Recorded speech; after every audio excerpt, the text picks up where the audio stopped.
dalam kapasitas sebagai kepala pemerintahan dan kepala negara, Undang-Undang Pemilu sudah cukup tegas mengatur bahwa contohnya pada masa kampanye kalau presiden dan wakil presiden yang sedang aktif ingin melakukan aktivitas kampanye maka harus melakukan cuti. Artinya lembaga kepresidenan harus dipandang sebagai lembaga yang tidak partisan. Nah, oleh karena itu, aktivitas-aktivitas yang sifatnya partisan harus dilakukan dalam masa cuti, tidak memanfaatkan fasilitas jabatan ataupun fasilitas negara.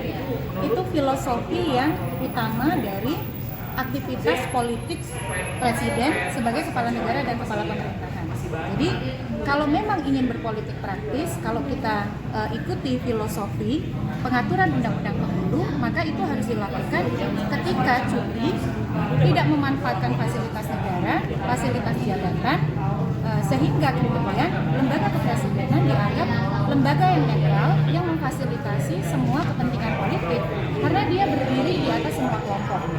Nah, oleh karena itu kita harus komitmen Presiden Jokowi itu selain harus diungkapkan secara lisan, harus ditunjukkan secara konkret dengan tidak menggunakan fasilitas-fasilitas negara dan jabatan untuk kepentingan-kepentingan yang sifatnya partisan Pilpres 2024. Nah, sebetulnya sejauh apa sih Mbak kayak seorang kepala negara itu boleh ikut terlibat ke dalam sebuah misalnya kontestasi politik? Iya, kalau dari sisi regulasi kan jelas. Kalau ingin melakukan aktivitas kampanye, maka dia harus pertama cuti. Yang kedua tidak menggunakan fasilitas jabatan, fasilitas negara, kecuali layanan-layanan yang sifatnya melekat, yaitu protokoler, keamanan, dan kesehatan. Nah, dalam hal ini, aktivitas politik partisan harus berpegangan pada itu. Harus diingat bahwa presiden itu adalah panutan politik bagi jabatan-jabatan publik lainnya. Kalau kemudian presiden melakukan aktivitas politik partisan dengan menggunakan fasilitas negara, fasilitas jabatan di waktu-waktu kerja, hal itu akan menjadi pembenaran bagi jabatan-jabatan publik, terutama 2024 kita akan pilkada.